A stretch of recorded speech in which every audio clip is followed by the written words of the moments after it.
Tonight's lecture is titled Bones in Stones because we're going to talk about the fossil record this evening. And fossils have always piqued the interest of young and old, so what are all these bones in stones and why are they so different from what we see today? You see, science would like us to believe that everything happened millions and millions of years ago and that these creatures roamed the earth at some stage in the history and represented a totally different life form to what we have today. As we looked at in the last lecture already, we went through the geological column, which nowhere exists in toto, and then we also mentioned that there were creatures in that geological column, which science says reflect an evolution of life from simple to complex. That's at least how it is put in the textbooks, how it is presented at the schools. And basically, the theory goes that the eukaryotes, that's the unicellular organisms, from the simpler ones to the ones that have a nucleus like we have, they evolved over millions of years. And then from some 600 million years ago, suddenly we have this tremendous record of life on Earth, starting with all these creatures through time until we get to the hominids in the later periods of this development. And we are told that this evolution is one that reflects simplicity to complexity. So that is how it is presented in the schools. In the lower areas, they will say you have primitive creatures such as these, but in actual fact, you don't have primitive creatures. Let's get this thing straight. There is no such thing as a simple organism. Every organism on this planet is highly, highly complex. And what we have here is marine animals, marine sessile animals, largely in the base of the column, so creatures that crawl around on the bottom. When we go a little bit higher in the column, we have things which move and swim, but there is nothing simple about these organisms. They have highly, highly complex biochemical systems, anatomical systems. All is there. Everything has been developed. As we go higher into the Silurian, you have some more creepy crawlies and some materials. Then we come to the Devonian, which is known as the age of the fishes. So we have many, many fish in the Devonian, and the record is just covered in fish. Some very interesting fish fossils. We'll have a look at those in a moment. Then we go higher, we come to plant material. And it's interesting that the plant material that we have represented in the Mississippian Pennsylvanian excludes many of the flowering plants or the modern ones. So it is assumed that these came first and the others came later. Although there are some very interesting anomalies which we will deal with later. So that's more or less what science says it looked like. It was an age of ferns and cycads and interesting organisms like that. Then come the age of the larger creatures. First you went through the amphibian phase, then you come to the age of the reptiles, the Triassic, the Jurassic, the Cretaceous. Suddenly we have this blanket destruction of everything, and then comes the age of the mammals and the birds. And we are told that this is a record of how life evolved.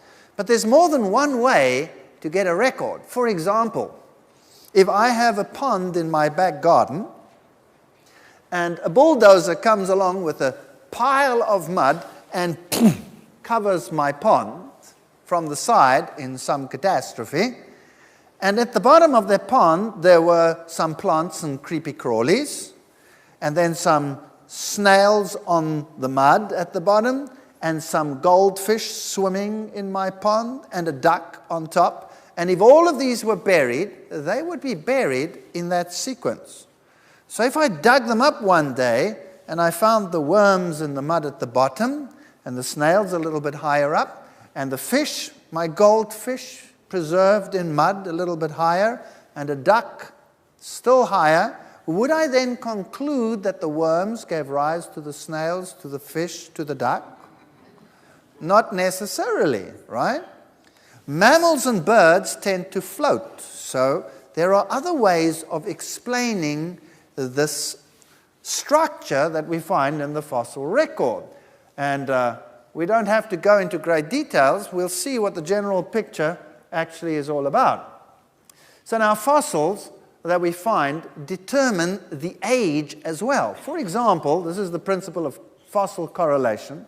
If I find this particular fossil in one layer at a particular place, and I find the same fossil in another area also in a layer, then I conclude that the two layers are of the same age.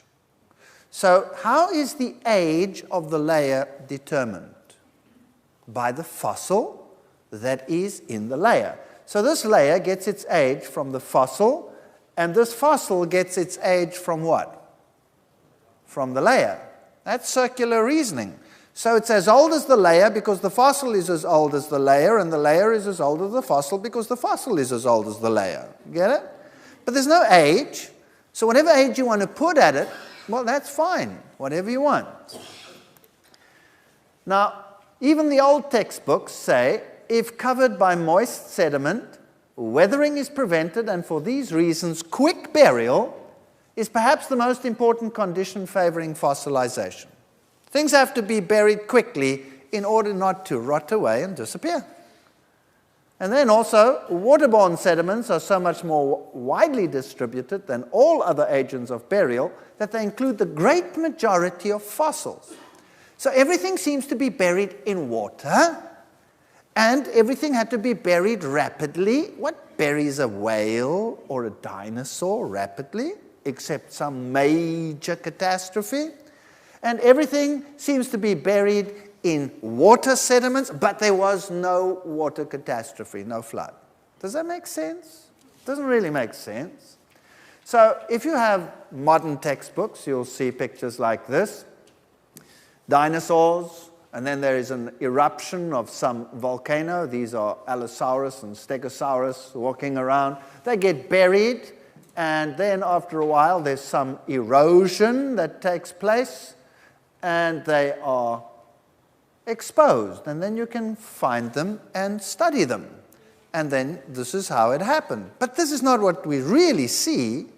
What we really see is organisms washed into position by water.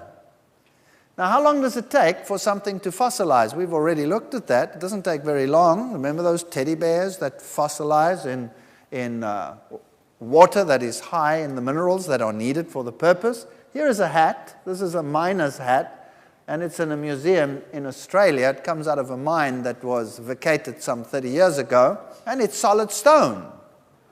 So it turned into solid stone in a very short period of time. All right, let's have a look at this fossil record. Here are some fish fossils, and you can see here are pretty intact fish over here, and there are sometimes huge areas covered in fish. In Africa, South Africa, we have an area which we call the Eka. It's one of these Devonian periods, and there are just hordes of these fish. What is also interesting is that many of the fish that we find are intact, but many seem to be headless. When I was a student going around looking at all these paleontological finds, I thought to myself, wow, it looks like these fish lived in the French Revolution, because most of them lost their heads. But what is interesting about fish is when a fish lies in water and is dead and is rotting, the first thing that happens is the ligament attaching the head rots away and the head drops off. Eventually it puffs up and all the scales fall off, and then it deteriorates. And in a very short period of time, that fish is gone. So we don't have fossilization of these creatures today. They just disappear and dissipate, and the bacteria and the scavengers and what have you, they come and that thing is gone. Gone. But here something happened, and many of them are perfect. That means they must have been buried instantaneously. Some of them, or lots of them, don't have heads. That means they floated in the water for a few days, not a long time, and then were buried. We find fish like these with heavy bony scales, and when we see those, that's primitive. You know, that's a pretty advanced feature heavy bony scales. And if we look at modern fish like the sturgeon, that has heavy bony scales. So what do they say about the sturgeon? That's a primitive fish. That's a very old primitive fish. Why? Because it looks old and primitive. They do exactly the same with a rhino. A rhino looks kind of folded and ancient, doesn't it? And we look at it and say, well, that's a pretty ancient animal. It must have an ancient origin. But in actual fact, it's a mammal. Hello, when did the mammals appear?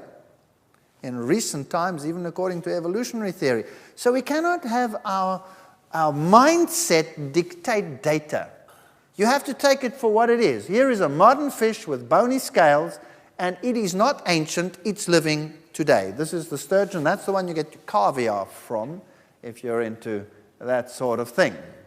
Then we find fossil beds just covered in scales. Nothing like that happens today. The scales dissolve in the sea after a while. You can go digging in the bottom of the sea. You won't find piles of scales that could fossilize. Doesn't exist. So this is catastrophism. It's much like the bark that was stripped of trees when they rolled in the water and get buried as bark layers, which doesn't make any sense if you don't have a catastrophe.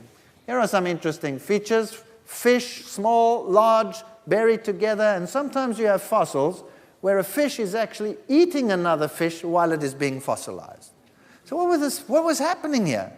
Obviously, during this event, this fish was swimming around, took a bite, and before it could say, Jack Robinson, what happened? It got buried. It was gone. That's exactly what happened. This is catastrophism. And this fossil over here, this is a fish that is absolutely perfect. You can even see the little ripple marks around it. This fish was literally buried alive, instantly, because the preservation is perfect. The oxygen was cut off instantly. Science will tell us that we don't have a complete record of the fossil record because soft-bodied creatures don't fossilize readily. That's not true. There are millions of fossils of soft-bodied creatures. Here's one. This is a jellyfish. You can see it's perfectly preserved. We have all kinds of creatures, soft-bodied and non-soft-bodied, perfectly preserved in the fossil record. There is no reason to say that they don't occur in the fossil record because they would not fossilize readily. In the book Evolution of Life, we read, time and again, wind, water, and ice have cut and destroyed rocks that have been elevated to form continents. That there is a fossil record at all seems rather remarkable. This is a fascinating point. Think about this. Here you have all the geological layers, and they contain all these fossils. Now let's take a mountain range, for example, that's eroding quickly. And you erode it away, and you're removing it. What are you removing? A record of time with all the fossils in it. And so we say, that, for example, the Himalayas, they are eroding away at 1,000 meters, or at least 2 meters every 1,000 years. That's the exact figure that they give. About 2 meters every 1,000 years. So that's just over 2 yards gone. Now what's very interesting is if that is so, if you're rubbing it out, why is the mountain still there? Well, science gives the answer and says the mountain is still there because it is being uplifted. We call that orogeny, uplift of the mountain. Now that's fine. That's a pretty good theory, and the mountain actually is still rising.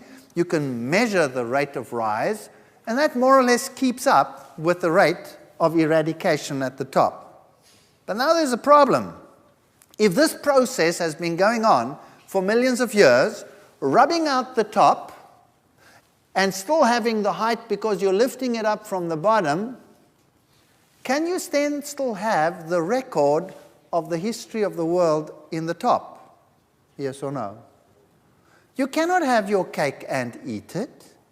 You cannot rub it out and say it's eroded away, but it's still there because we've lifted it up. Then you should have only the stuff right at the bottom that is still there.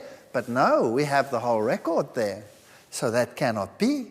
So somewhere there's a flaw in the story.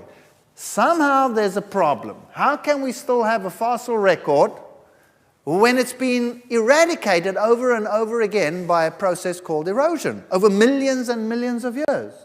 And so some scientists have this tongue-in-cheek statement: historical geology is a record of events, most of which never took place in time, much of which never existed. Well, let's have a look what science has to say. Well, Time magazine picked up from the scientists and splashed it all over the world so that the youth and everybody should become acquainted. Evolving at supersonic speed.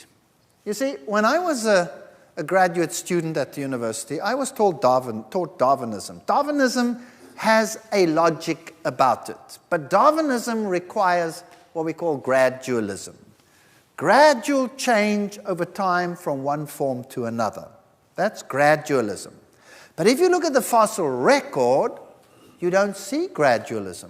Gradualism means that you should be able to pick up small differences over time and then have a picture from primitive to advanced in the fossil record. Isn't that logical? That's what you would expect, but you don't find it in the fossil record.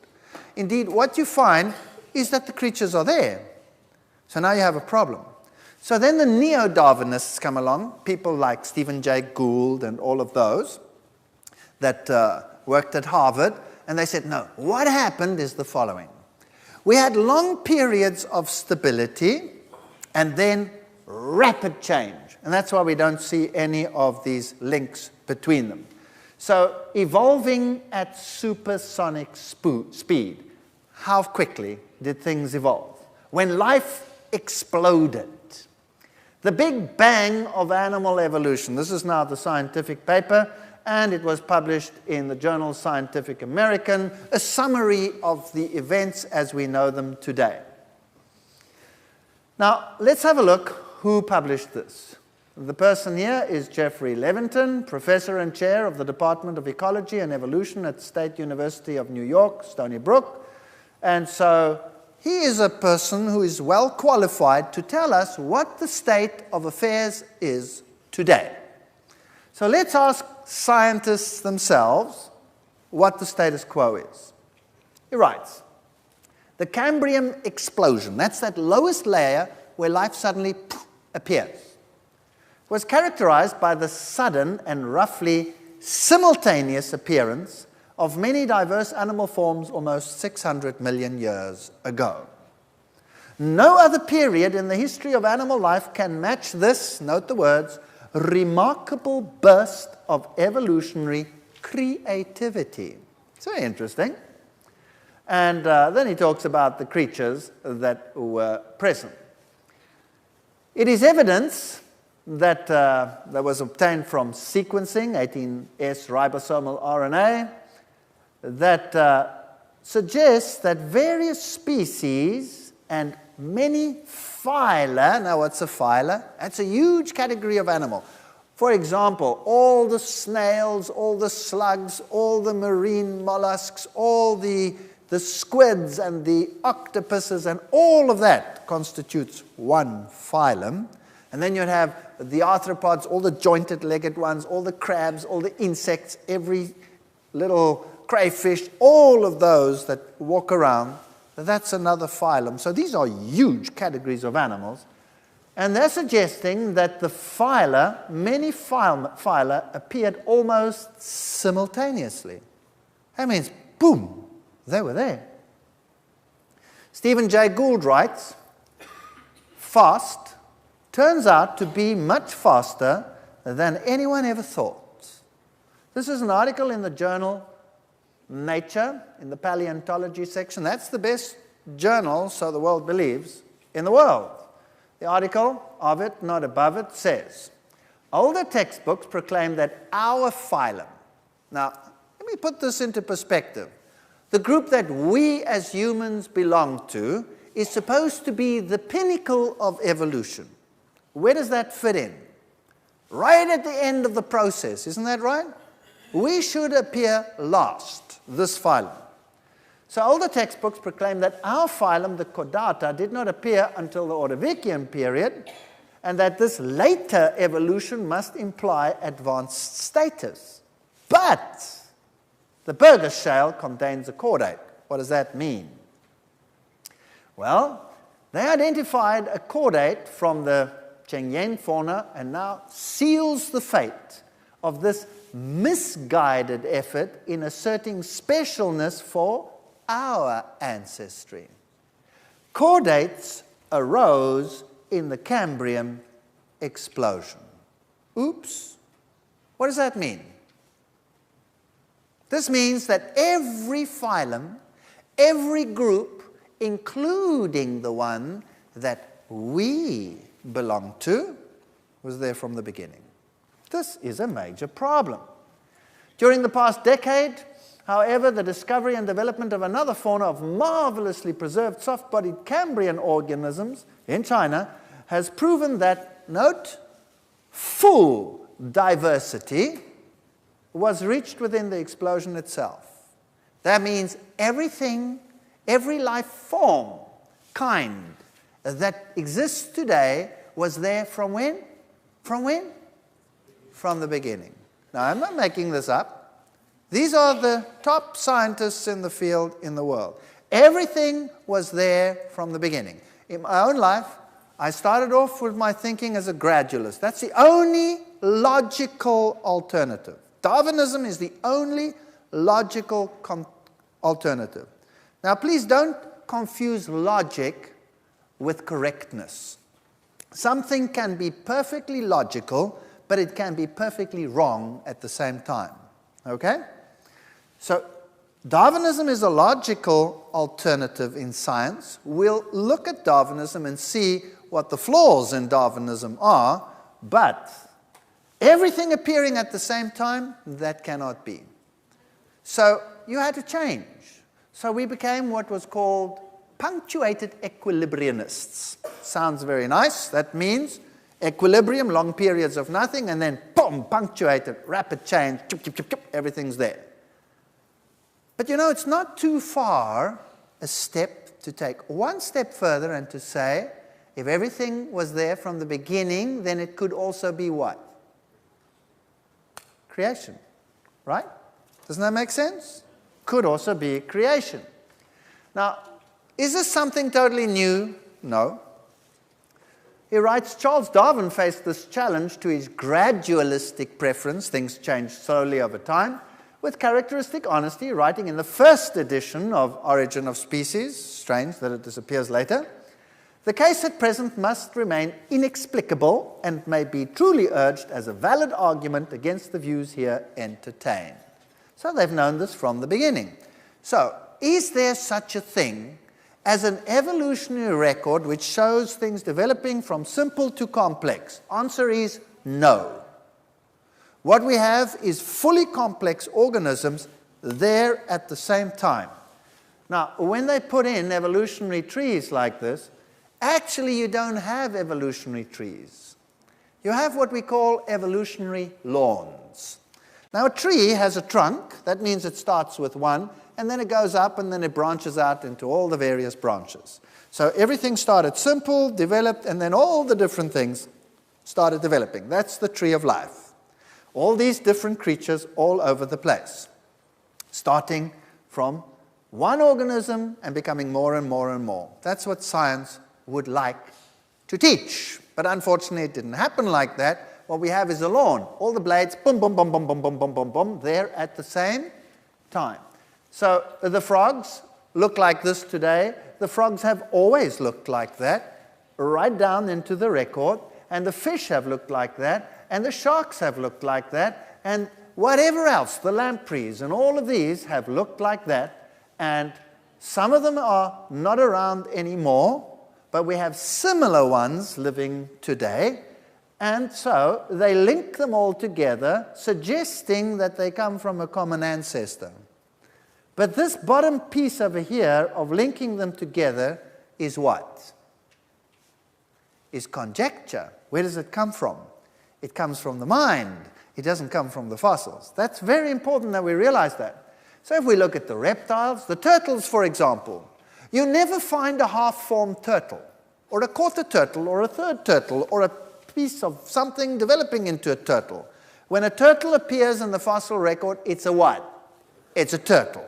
Finished. If the lizards appear, they are lizards. Snakes are snakes, etc., all the way through. And the linkages are conjecture. Let's have a look at some of the criteria. Evolutionary processes require, number one, advancement from simple to complex. That would be logical, right? That's what evolution requires. Number two, evolution requires development from small to large. That's called the law of Carroll. Carroll was a scientist who said everything had to start from small and develop to large. There is no other way. That's logical. Think about it. You don't start with a rhinoceros and end with an amoeba.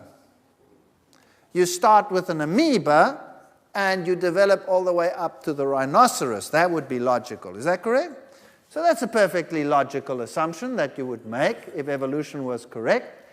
And also, if life started somehow fortuitously somewhere on the planet, suddenly it was there, then there would have only been one.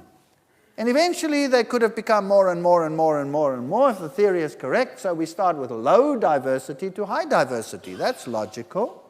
That's what you'd expect. But what do we have? No, we don't have that at all. We have irreducible complexity. Suddenly they're there. Boom.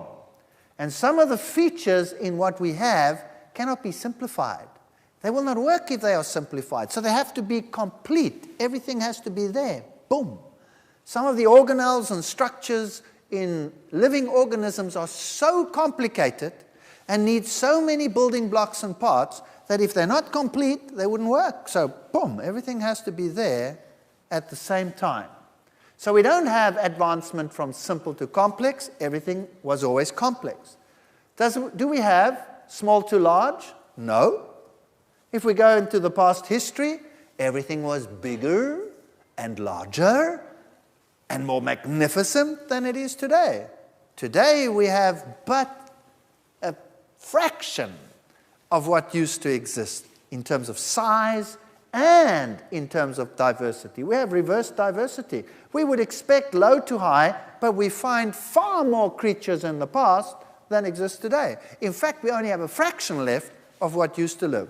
So we find exactly the opposite to what is to be expected. Well, that's a problem. S. Gould, in his article, Return to Hopeful Monsters in Natural History, now these are the top scientists. Stephen Jay Gould is dead now, but still, his work lives. The family trees that adorn our textbooks are based on inference. They come out of the mind, however reasonable, not the evidence of the fossils. So Darwin's theory of this is what we would expect is logical if it were true. But we don't find that. We find exactly the opposite. And the family trees are based on inference. So when you go into the fossil record and you look at the evolution of the horse, this is how it's depicted. So you go from this tiny little creature, which used to be called Eohippus, or it used to be called Hyracotherium, and then they changed it to Eohippus, develops all the way through to the modern horse. And this strange little one down here, Hyracotherium, is depicted like that, but its name was Hyracotherium because it looked like a hyrax, a rock hyrax. In fact, it was nothing other than a type of rock hyrax. Then if we go to the other creatures all the way up, and to the horses, they arrange the horses from small to large. That's logical, but is it necessarily right? If I gave you a pile of dog skulls, imagine this now in your mind. I gave you a pile of dog skulls, every conceivable dog type on the world, and I said, there it is, and you've never seen dogs before, and I say, design for me an evolutionary tree. What would you do?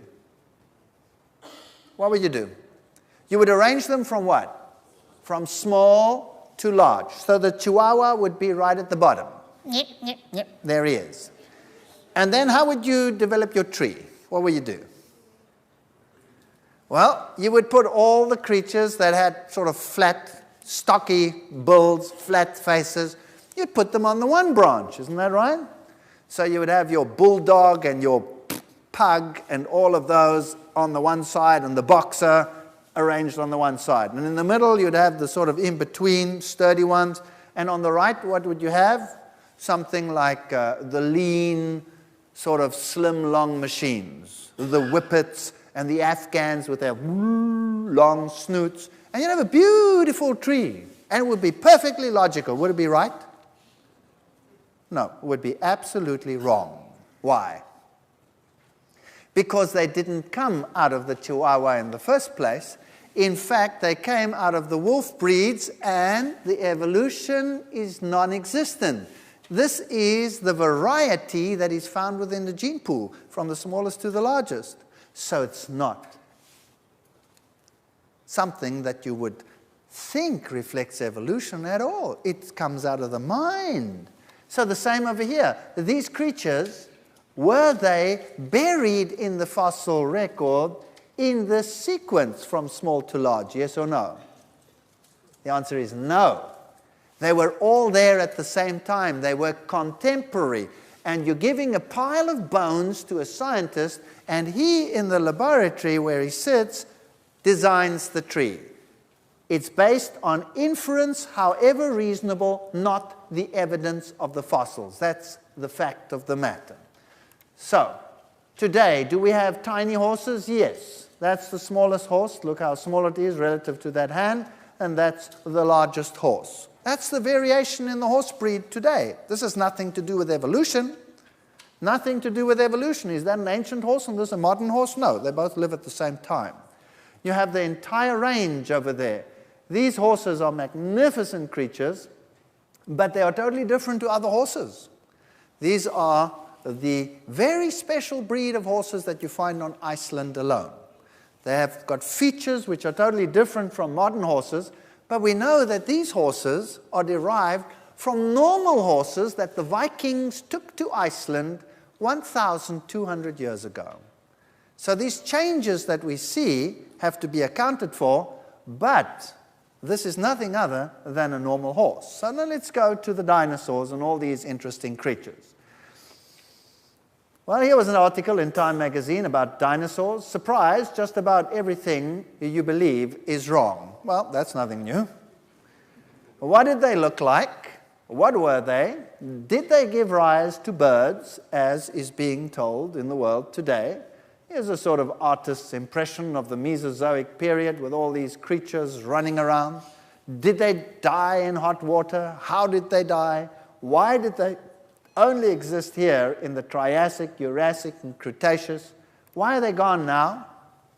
This is a typical tree of the dinosaur evolution, starting with the amphibians, and then how they all evolved, and there are all the modern ones sitting on top of the tree. Is this true, or is this conjecture? What is it? It's inference, conjecture, but it's not based on the fossils. So how did they get that? They had all the creatures, they're all in these layers, they take them, and then they put them together. Is there anything leading up to a Stegiosaur or any one of these, a Brontosaurus or a Tyrannosaurus rex or a Triceratops over there? Is there anything leading up to it? Yes or no? No? When they're there, they're there. That's it. That's what you got. Everything's finished and ready. See, here in your country, the great formations are the Morrison Formation, where you have many, many dinosaurs, but you have a selection. You have largely one, Allosaurus. Where's the rest? And he was supposedly a carnivore. What did he eat? Why aren't those fossilized as well? There are strange assemblies of fossils. And then if you look at them, these creatures are orientated in the direction of stream flow. There's an Allosaurus for you. Or this one over here, the terrible Tyrannosaurus rex. Now, what happened to him? Was he a vicious carnivore? What did Jurassic Park do with this creature? Everybody was running around screaming in fear. Is that correct? Because this vicious carnivore was going to destroy everything in its path. Why is it a vicious carnivore? Because of its teeth, right? Now, if you look at this creature, then you have to remember a few things. This was a giant animal walking on two legs with tiny little hands in the front. If it had to catch something, with what would it have to catch it? With its front little paws, and it would have to bend down and try and catch it with its mouth while this creature was trying to run away. Now, there's a law in science which determines what can be a carnivore and what cannot be a carnivore. You see, an elephant would make a very poor carnivore. Why?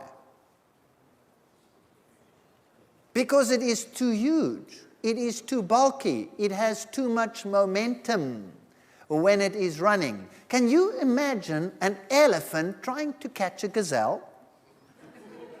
And the gazelle is going, the elephant's going, and the gazelle goes, and the elephant goes, for another 5 miles, makes a U-turn and tries to come back. Forget it. They will be useless as carnivores. So what do? They eat plants. I could still envision an elephant being a scavenger, maybe, but would he get enough to eat? It would be a catastrophic life if even a fox becomes as thin as a rake from trying to find enough food. Isn't that right? So large animals like these, just by sheer body mass, would be relatively useless carnivores. And then those teeth. Those teeth are in very shallow grooves. So they are good for crushing, like shredding machines, crushers. But holding on and ripping out, well, you could end up without teeth, you know. It would not be very effective. So were these creatures really what we make them out to be? Fresh T-Rex bones. This is in the journal Science. It was like looking at a slice of modern bone, but of course I couldn't believe it. I said to the lab technician, the bones, after all, are 65 million years old. How could blood cells survive that long? You see, we found bones with blood cells still in them intact. Could they be millions of years old, yes or no? These are questions which boggle the mind. Maybe these creatures didn't live so long ago, and maybe these creatures were not what science would have us believe them to be. If you go to a museum of natural history, any one of them, this is what you will see. Dinosaurs running around, and what are they all doing? They're all ripping each other apart. Isn't that right?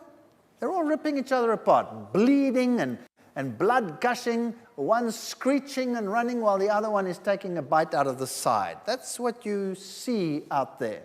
Here you see another one. These come from the British Museum of Natural History. This one being attacked, and you have much blood and gore and ripping. And the displays that you have the blood around the face and the blood around the feet and all of these things. And these things are all depicted as highly vicious. Do we have creatures today that have short little arms in the front and big legs at the back? Yeah, we have kangaroos. They're great carnivores. Have you seen them running around killing everything? Blood all over the place? No, you don't.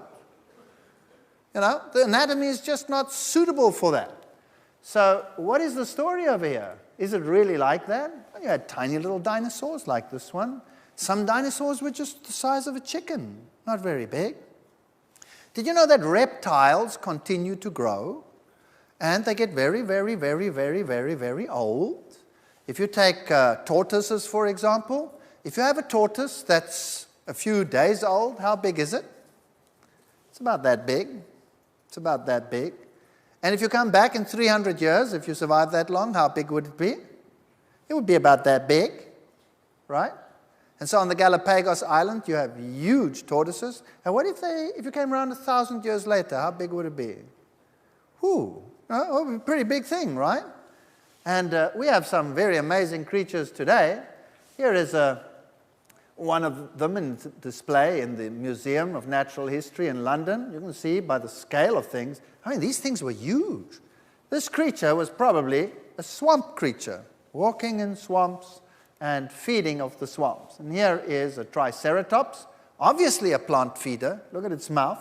It's exactly like any creature that would eat plants. Tortoises have mouths like that, so this was a plant creature. So it had these vicious horns on the top. Brrr. Why? Well, you see, it had to protect itself against what? Against all these vicious carnivores. And it had this huge defense mechanism to do its job. That's what science is teaching our young people today. That's the image that we have with us. Hello? What's that? That's a chameleon. And it has 3 horns on the top. That's a modern Triceratops. A small one. Some chameleons get pretty big, like this. Some are very small. We have all kinds of varieties. And these horns over here are to protect it against all the vicious carnivores all around. True or false? Very false. What are those horns for? Those horns are there to look sexy. Exactly. When a female looks at those horns, her knees just begin to wobble. And that's what happens. Now, this is a very common thing in nature. If you take reindeer, for example, what do reindeer look like in the breeding season? What does the male look like? He has these huge antlers. He is so impressive, right? And the bigger they are, the cockier he is, right? And then the breeding season comes and the males, they test their horns, and the females watch and are very impressed. And the guy with the biggest antlers, you know, like the youth today with the best hairstyles, they get the ladies. That's the way it works. Everything works like that. What happens after the breeding season to a reindeer's antlers? They fall off. Now, what if they were really there to keep all the vicious carnivores away? He would be in big trouble for most of the year, right? Nothing to protect himself. This is a mindset that is being placed in the minds of men that does not have a basis in reality. And these creatures were probably no different to the lizards and the creatures that we have today, just bigger. Everything was bigger. We find dinosaur eggs, yes, and then we have museum depicting them in their little nests, breeding out, pretending that everything is very normal, and we can find the eggs, yes. But how do we find these eggs in the fossil record? They are all washed into great washes. They have all been buried in catastrophic flood deposits. There is no such thing out there as a natural setting that would pretend to be anything like it is today. Dinosaur footprints all over the place. If you look at the way in which the impression was made, then it appears that in the past the animals all walked uphill, because most of the footprints seem to go upgrade. You can't look at the topography today. You have to look at what it was like, because there could have been uplift and downlift. So when these animals made the impressions, they were making impressions in mud, and they all appear to be running uphill. Why would animals always run uphill? What makes animals go uphill? Maybe rising floodwaters? Is that a possibility? So there are over 100 published theories about the extinction of the dinosaurs, ranging from the fascinating to the absurd. Do any of them explain the death of the dinosaurs? What are the facts? Why so many theories to explain something that is perfectly obvious? All of them that we find are buried in huge floodplains, washed into position, even orientated by floodwaters.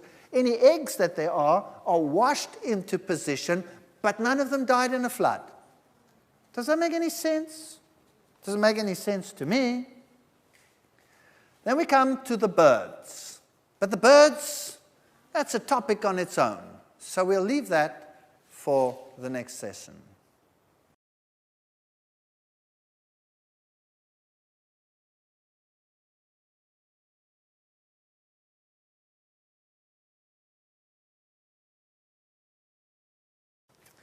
All right, did dinosaurs give rise to birds? That's a very interesting question. Science says yes.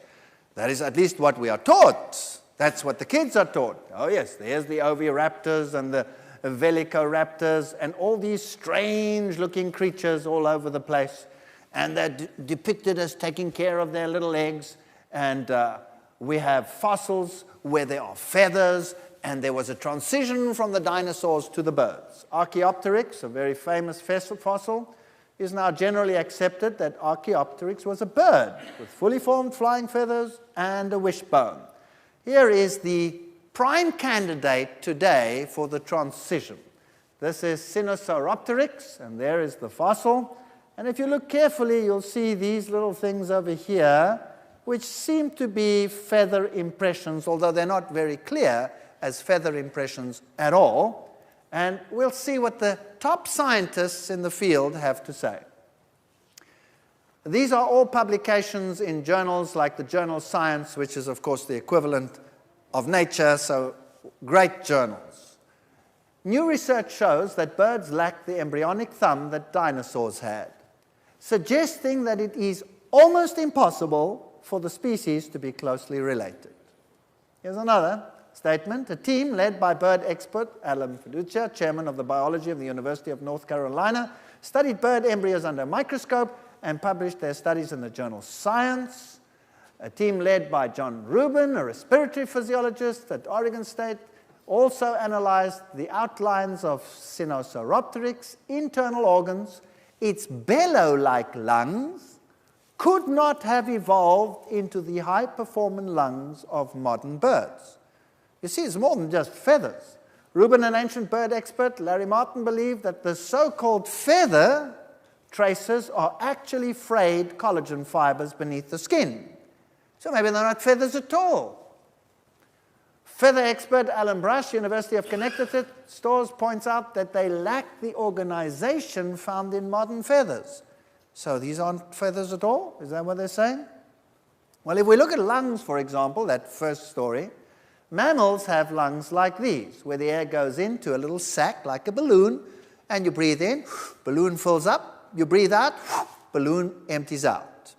And that's how you fill your lung. So every time you fill your lung, you mix the air from the outside with the air already in the lung, and there is less oxygen than when that mixing didn't take place. So now, if you go climbing, when you get to a certain height, you become breathless. Why? Well, the air gets thinner, there's less oxygen, and you're battling, and you're mixing. So if you go to the top of Mount Everest, what do you have to take with you to survive? Oxygen bottle. You have to take an oxygen bottle. And then you stand up there with your oxygen bottle and try and survive. And while you're standing and looking at the view, you hear quack, quack, quack, quack, quack, quack, quack, quack, quack, quack, quack, quack, quack. And what flies overhead? A bunch of geese. And you think, what have they got that I haven't got? How come they can be up there and I can't be up there? Well, you see, birds have different lungs. They don't have these air sacs where there is a mixing of the air. Like in our case, birds have a bunch of sacs before the lungs and a bunch of sacs after the lungs, and the air passes straight through in little tubes. So the anatomy and the physiology is totally different in a bird lung to what it is in a reptile lung or a mammalian lung. So the one could never give rise to the other. And also, feathers are highly complex structures that could never develop incrementally to be efficient. They would have to be there, fully formed, or be useless for flying, or one of the two. So here you have huge problems in the physiology. Here are some more statements. Stors Olsen is creator of birds at the National Museum of Natural History at the Smithsonian Institute. And he wrote a response to a National Geographic article which just plasters it across the world that it's a fact. Birds came from dinosaurs. Listen to what this expert has to say to them. The feathered dinosaur pictures are simply imaginary and have no place outside of science fiction. Are you ever told this at the school level, yes or no? No. Nobody hears this. You only hear one-sided propaganda. In fact, that is unfair science because it's based on a lie. The idea of feathered dinosaurs and the theropod origin of birds is being actively promulgated by a cadre of zealous scientists acting in concert with certain editors at Nature and National Geographic. So there seems to be an agenda in the scientific world, who themselves have become outspoken and highly biased proselyters of the faith. Truth and careful scientific weighing of evidence have been among the first casualties in their program, which is now fast becoming one of the grander scientific hoaxes of our age, the paleontological equivalent of cold fusion. There's no such thing. And yet, our children are being subjected to it every single day. He writes here, Alan Felucia, chairman of the biology department at the University of North Carolina, he writes, "It's biophysically impossible to evolve flight from such large bipeds with foreshortened forelimbs and heavy balancing tails, exactly the wrong anatomy for flight. The theropod dinosaur origin of birds, in my opinion, will be the greatest embarrassment of the paleontology of the 20th century." Do you think science will heed it? I doubt it.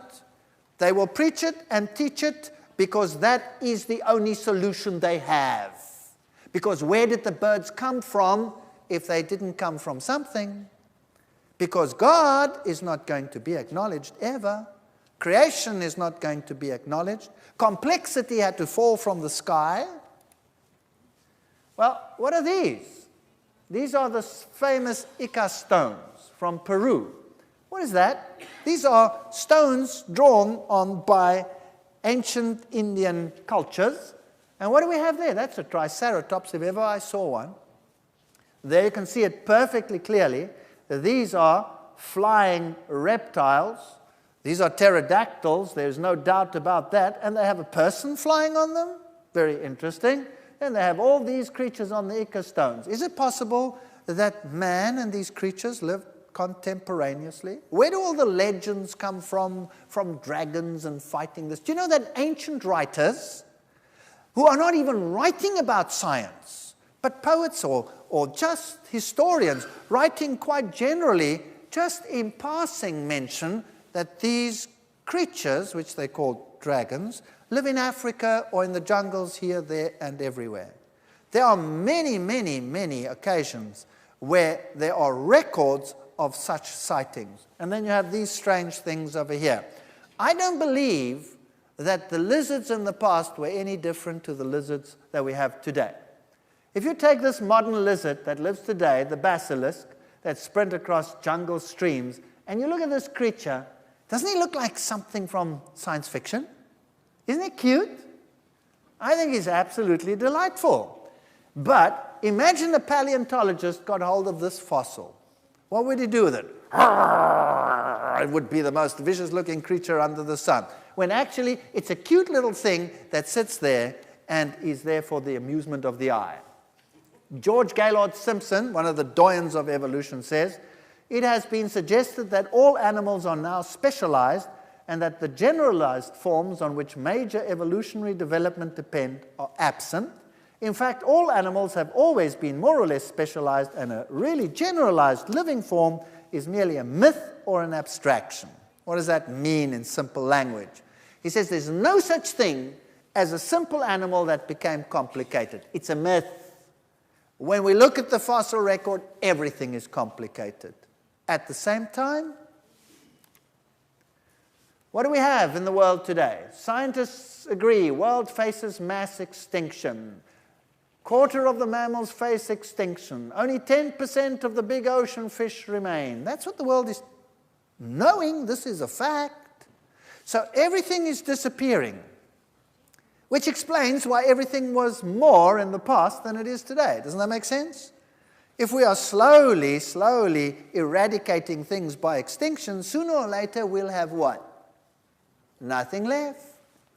Natural selection is doing a great job of removing everything from the planet. So if we look into the past, it was a far greater world than we have today. And science is distorting the picture. It's not what it seems to them. These creatures were just around. So young folks, if the world were ever restored to what it was, what a delight it would be. How many creatures there would be. If you look at the fossil record, we had strange creatures in the past that don't live today. But what is an ammonite? An ammonite is a highly complex squid-like creature. that lived in a shell and swam through the sea just like modern squids without their shells. So there you have these creatures. They're complex. There's nothing simple about them. These are the trilobites, depicted as ancient and the first organisms to evolve, which is rubbish because we saw that everything was there at the same time. And what are they? They're arthropods, highly complex. They don't live today, but there's nothing simple about them at all. They tunneled. They had all the equipment that they needed. This is Nautilus, ancient so-called living fossils. That's the living form. That's the fossil. They were identical. Nothing has changed. If we look at the marine organisms and you look at the echinoderms like the sea stars and the brittle stars and all of these creatures, there's the fossil, there's the living forms. Nothing has changed. Nothing. When they appear, they're like that, and today they are like that. These are some of the fossil forms that we can see. Everything is identical to what it is today. Nothing has changed.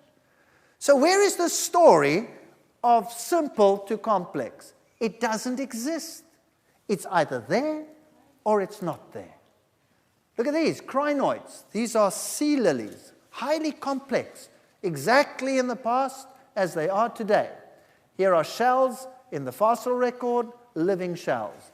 There's a fossil of a turtle, there's a living one. No change whatsoever. Fossils, living creatures, identical. Horseshoe crabs as they were supposedly millions of years ago, today unchanged. Lingula, millions of years ago, unchanged. Coelacanths, this is the fish that was discovered in Africa for the first time by Smith. And he said, wow, this is a living fossil. This is the creature that gave rise to the land animals. And this is what they looked like. And because the lobes of the feet are like that, they could walk. We have many fish today that can do that besides this. All the rockfish have like little walking legs to move around on the rocks, but they don't come out onto land. Some can even hop. Isn't this fascinating? Look at the size of this shark. That's a fossil. And that's a modern shark. Nothing like it exists today. This is humongous. And that's a tooth of one of these fossils. It's enormous. There's no such thing that exists today. The frightening great white is fiddlesticks compared to that guy. Really, fiddlesticks. And here is Tuatara. That's the famous Sphenodon from New Zealand. Exactly like he is today, so he is in the fossil record. These creatures over here, like these giant Galapagos turtles, tortoises, exactly in the fossil record like they are today. Now imagine these creatures, these wonderful iguanas. Give them 1,000 years to grow, how big would they be? Wow, you'd probably fill the room with them. That would be scary, or would it? What do these creatures eat? Vicious dinosaurs? Well, if a scientist dug them up, that's what he would say. They would depict them in the museums full of blood, right? What do they eat? Seaweed. That's what they eat. That's what they eat. Nobody would ever guess. That's what they eat. Or the Galapagos land iguana. Yes, some of them eat plants. Some of them eat meat. We will look at that in another lecture. Gila monsters, armadillos, opossums, crocodiles, exactly like they look today, that's what they looked like in the past. No change, none whatsoever. And we think crocodiles are big. Do you know what? Crocodiles that live today are toys compared to what existed in the past. You want to see the difference?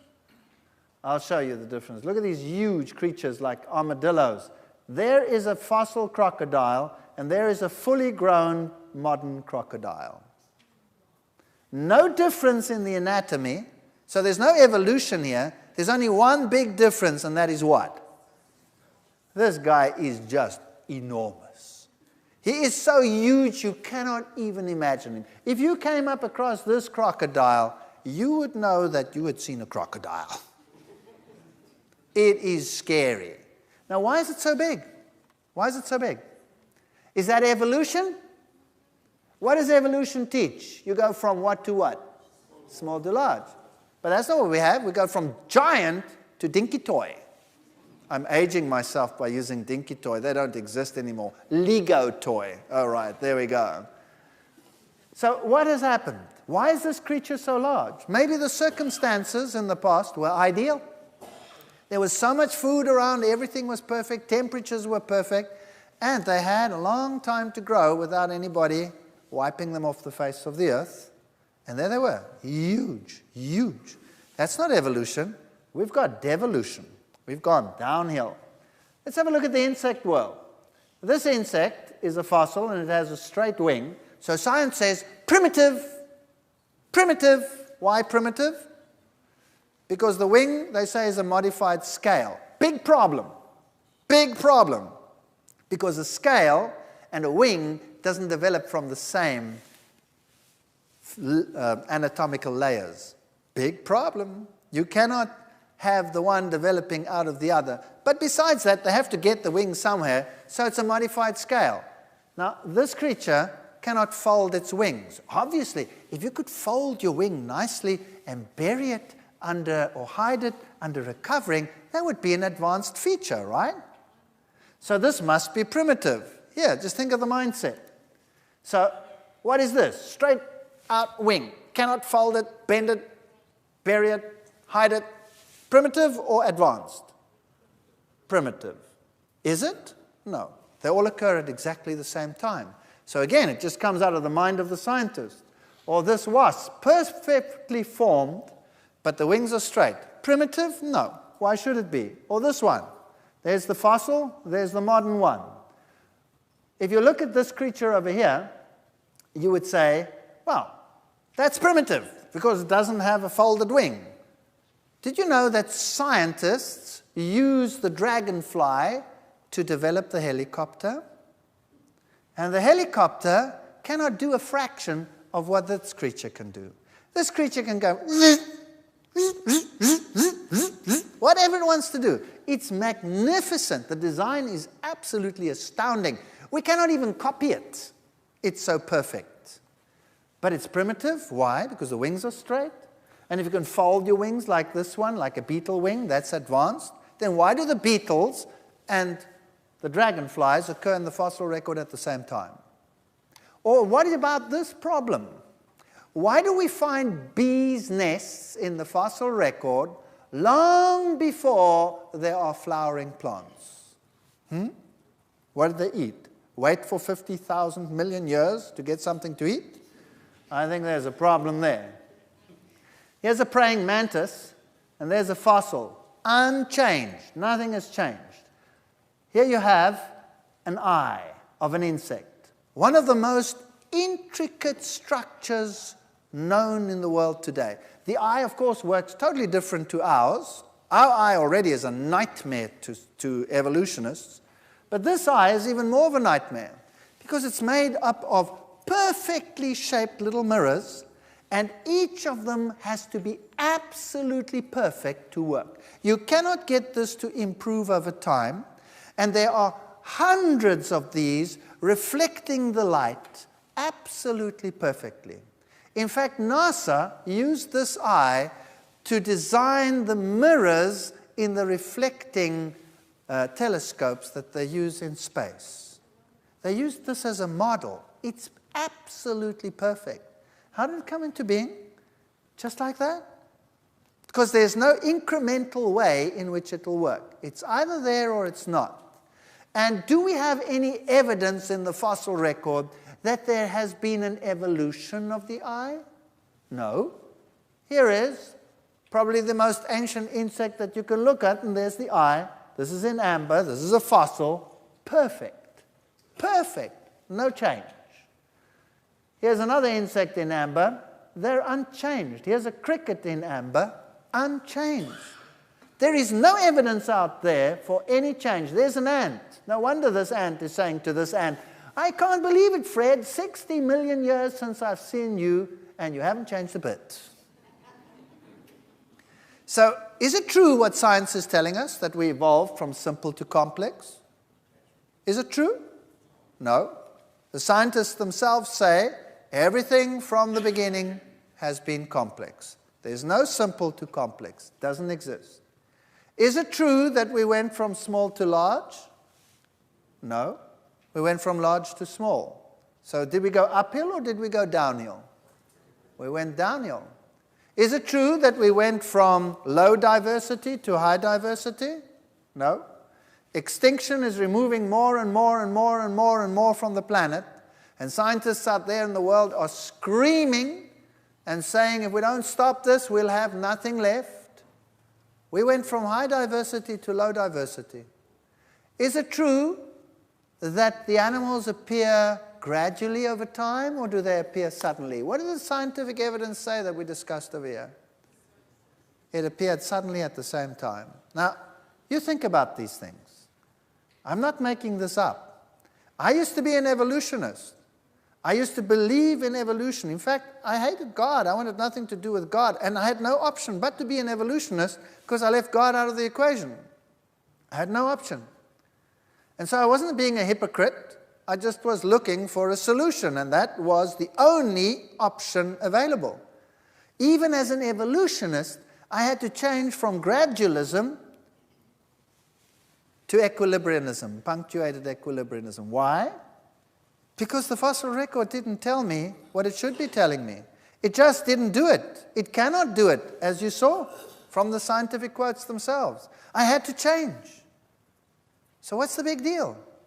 If everything was there from the beginning, there's no difference between that and creation, except that you've left out what? God. That's it. That's the only thing they've left out. God.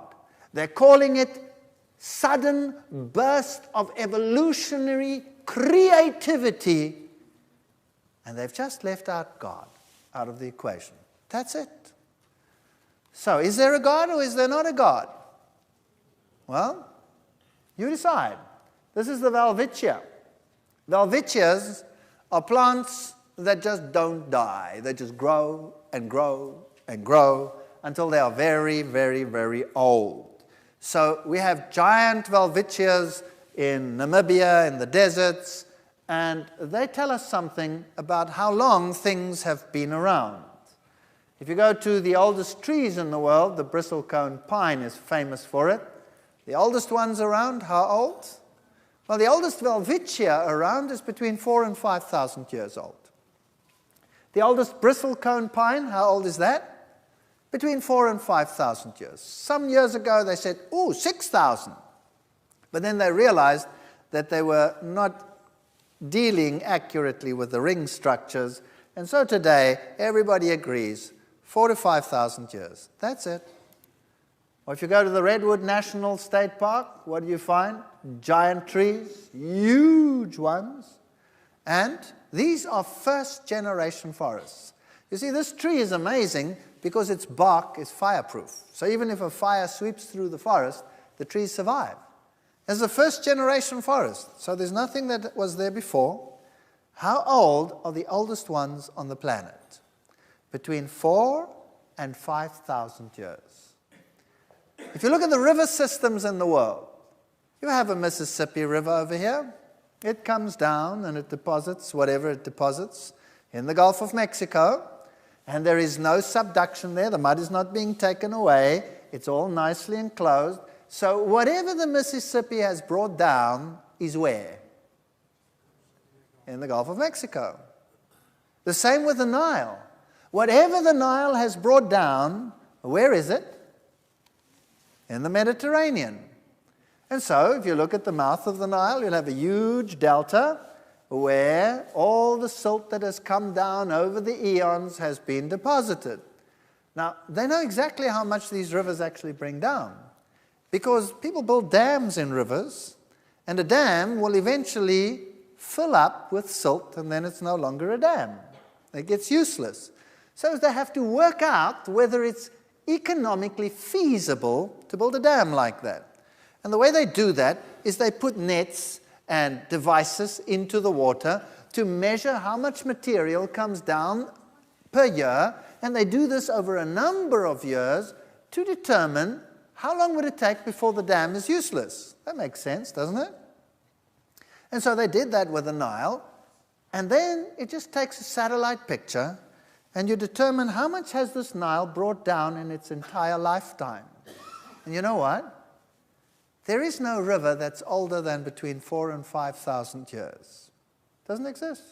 There is no plant that is older than between 4,000 and 5,000 years. And you will say to me, but whoa. We have archaeological evidence. We have evidence from the nations, from China, that everything has been around for much longer than that. Yeah, when I was a kid, they taught that. When we did Egyptology, what did they say? Egypt was around for how many thousands of years BC? And then, as the evidence piled up, what has happened to those dates? What has happened to them? What has happened to the dates in China? What's happened to the dates in Egypt? What's happened to the dates in Mesopotamia? What happened to them? They got shorter and shorter and shorter and shorter. And now if somebody dares say 3,000 BC, by the way, that's just 5,000 years, they will put a plus minus in front of it. Why? Because they know that in a couple of weeks' time, the time will come down. Why? You see, in the past, they used to put the kings all sequential. Let's say that one reigned here, the next one there, next one there, next one there, next one there, next one there. And they had a long list of kings and a long time. Because they knew this king reigned for so many years, that one for so many years, long time. And then one day they discovered, oops, yeah, it was father and son ruling at the same time. Or father and 3 sons ruling at the same time. And the time went new, and then the time went new. And so eventually, we're down to a very interesting scenario. Take the history of Europe. Man, if we've been around for millions of years, why can we only trace the history of Europe to a few decades, centuries, perhaps a millennia or 2 BC? Nothing there before. England, there was nothing on that island 2000 BC, nothing happening. So really, we're dealing with very interesting phenomena. And these trees, yes, they're huge. You can drive a car through them. But the bottom line is, everything appeared at the same time. Everything was fully formed. There is no evidence of change from one form to another. There is top-level scientific evidence that one form did not give rise to another, as they teach in our schools every single day. And I believe that these scientists are dealing with one basic problem. And that is a denial of divinity. That's it. That was my problem. Denial of divinity. It has nothing to do with science. Science has moved into the realms of faith. And you can choose for yourself whom you want to believe. That choice is yours. But you don't have to be exposed to lies in order to make a theory fit. Thank you.